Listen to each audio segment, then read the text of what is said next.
Vamos a hablar ahora aquí en Bien de Córdoba del legado jesuítico. Algo que se ha tocado con cierta profundidad al momento de hacerse la declaración de UNESCO y después como que bueno, se ha ido diluyendo, nos olvidamos y Carlos Page, que es uno de los principales investigadores del tema, una persona incansable que ha escrito el tema y que habla con todo lo que pueden tener algún dato, está con nosotros aquí en Bien de Córdoba. ¿Cómo te va, Carlos? Bien, muchas gracias por invitarme. Bueno, vos buscas todas las maneras de conseguir información que aún no ha surgido respecto de los jesuitas, ¿no? Porque no te guías solo por lo que se escribió, sino que querés encontrar nuevos datos. Sí, la documentación jesuítica que se produjo durante todo el periodo que estuvieron los jesuitas en nuestro territorio es cuantiosa. Y lo, diríamos, dramático del tema es que se dispersó con la expulsión. Es decir, cuando expulsaron a los jesuitas y levantaron con todos sus bienes, también se llevaron todos los papeles. Y los jesuitas se caracterizaban una orden religiosa por escribir mucho, ¿no? Es decir, eso ya viene de San Ignacio, que hablaba de la comunicación que había que tener entre todos, ¿no? Y producían muchos papeles. Pero hoy se encuentran dispersos en muchas partes, sobre todo en España, donde se han recuperado mucho de ese material incautado en su momento y que se encuentran en el País Vasco, en Cataluña. Bueno, ahora se han unificado los archivos y ahí claro, en Alcalá de Henares, y bueno, es como que facilita, pero es impresionante la cantidad de documentación que hay y de todo lo que eso nos facilita para la investigación. Vos estás investigando lo que se surge en Argentina, en el Paraguay, en toda la región de Sudamérica, pero ahora estuviste concretamente visualizando y tratando de tomar contacto con lo que pasaba en España, ¿no? Bueno, sí, he ido varias veces a los archivos españoles, incluso en Roma está el archivo central. Claro, ¿qué encontraste nuevo que tenga que ver con Argentina, con lo que fue después Argentina? ¿Y qué pudiste descubrir? Y bueno, cuando expulsaron a los jesuitas, estos los llevaron a Italia y ahí estuvieron, imagínate que entre 30 y 40 años, ahí exiliados. ¿Los recluyeron ahí? Los recluyeron. ¿Y qué hacían? Escribían en gran cantidad y sobre todo sobre sus memorias, el relato de lo que fue el exilio, desde que los soldados los embarcan para llevar a Europa, el maltrato, y cosas que hay muchas y poco estudiadas son, por ejemplo, había un autor español que se llamaba Pedro Calatayud, que desde chico que quería venir al Paraguay y nunca vino. Después se volvió un escritor famoso y se le ocurrió, rememorando esa cuestión de escribir sobre el Paraguay, escribir una historia de las misiones del Paraguay que eran muy famosas. Y le encargó a aproximadamente 10 jesuitas de acá, que ya estaban allá, que les escribieran.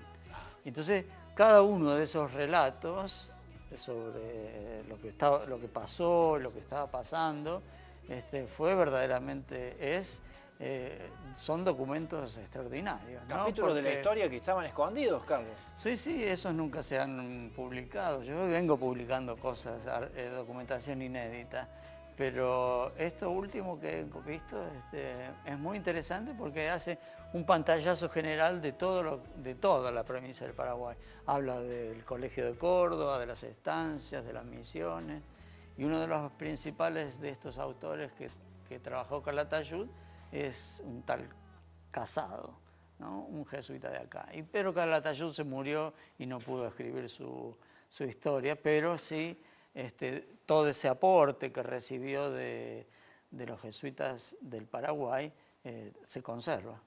Bueno, y en Córdoba tenemos un legado jesuítico muy grande, a pesar de toda esta pérdida de información que vos nos decís, cuando los expulsan, se llevan todo, primero les roban todos los bienes, se los apropian los poderosos y la documentación desaparece, pero que se va desperdigando dado el acto violento de despojo que provocaron con ellos.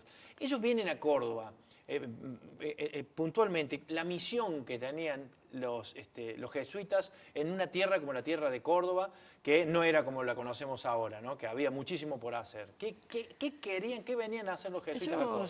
Ellos venían a fundar, a crear la provincia jesuítica del Paraguay como un desprendimiento de la provincia del Perú. Y según las constituciones, que son las reglas de los jesuitas, que escribió San Ignacio, en cada una de esas provincias debía establecerse un noviciado y un colegio máximo, es decir, para formarse. Es decir, los jesuitas tienen la particularidad que se forman en muchas cosas, sobre todo en teología y filosofía, y el fin de ese colegio máximo, bueno, fue ese, y que se instalara en Córdoba, ¿no? Un lugar que era centro de toda esa gran provincia que comunicaba el Paraguay con Chile, con el norte hasta Tarija, y hacia el sur, hacia el infinito, ¿no? Fueron estratégicos en la elección. Entonces. La elección, claro, el lugar de Córdoba es estratégico en cuanto a eso, ¿no? A las comunicaciones. Bueno, y esto derivó también en una gran capacidad para hacer negocios, porque establecían emprendimientos que fueron creciendo, que fueron un modelo para posteriores cuestiones claro, en estas tierras, ¿no? Los españoles no le querían dar limosna porque estaban enojados con los jesuitas porque defendían a los indígenas, a los africanos, es decir, era un enojo constante. Entonces, frente a la adversidad, nada mejor que producir sus propias, satisfacer sus propias necesidades a través de la creación de estas estancias jesuíticas que estaban relacionadas íntimamente con el sustento de cada uno de sus ministerios. Es decir, la educación era un ministerio, los ejercicios espirituales, que es una metodología ignaciana, también tenían sus estancias, el noviciado, los gastos del provincial, que tenía muchos,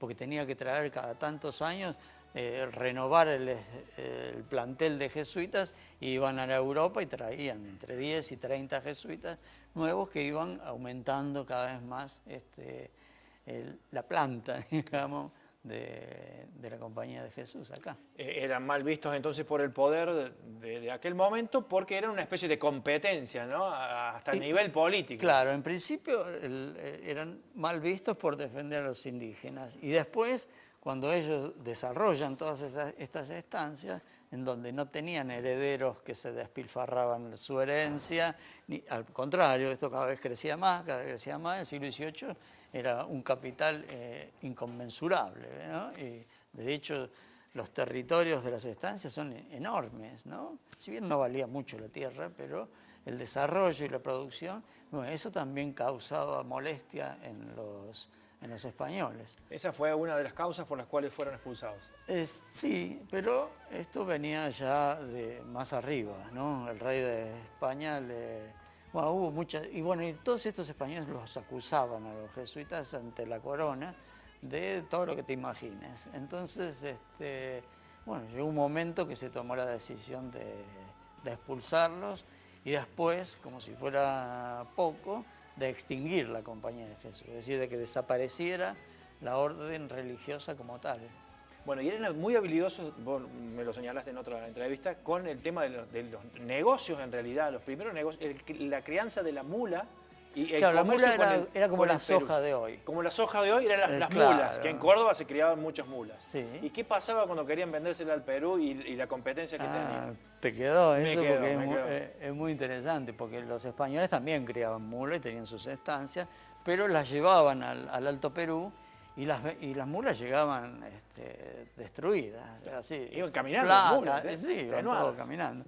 Y bueno, y allá los peruanos imponían el precio, y que iba a ser bajo, en el momento de necesidad de vender del español. En cambio, los jesuitas iban llevando las mulas hacia sus estancias, que cada colegio, La Rioja, Catamarca, Jujuy, Salta, Tucumán, tenían sus estancias. Entonces las iban llevando de a poco hasta que llegaban a Salta, que era el lugar más lejano, donde estaba el gran mercado, y ahí las dejaban reposar hasta que engordaran y hasta que los peruanos necesitaran las mulas.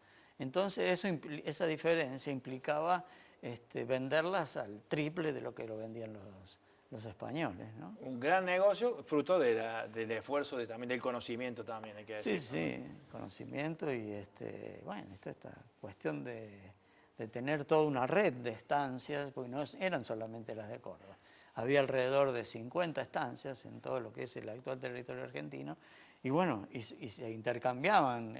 Imagínate que venía de Asunción, venía el tabaco, la yerba, que se consumía en todo el Perú, de San Juan, en Mendoza, salían los vinos, que ya tenían viñedos, de Tucumán, las estancias de la producción de caña de azúcar, todo eso ya lo hacían los jesuitas y se intercambiaban. Hay mucho más de la acción jesuítica en este presente que tenemos hoy de lo que pensamos o sabemos. O sea que es bueno también tener ideas de su historia, de su forma de trabajo y de su visión, porque eso es lo importante aquí, la visión, y nos encanta que nos puedas ayudar vos a través de tu investigación. A seguir investigando, queremos más libros, queremos más, más información, porque sabemos que te encanta y que sos uno de los principales promotores de la defensa de este conocimiento. Carlos. Bueno, muchísimas gracias. Muchas gracias. Carlos Page, pueden seguirlo en redes sociales, yo lo hago, realmente él siempre está publicando cosas, publica nuevos libros y es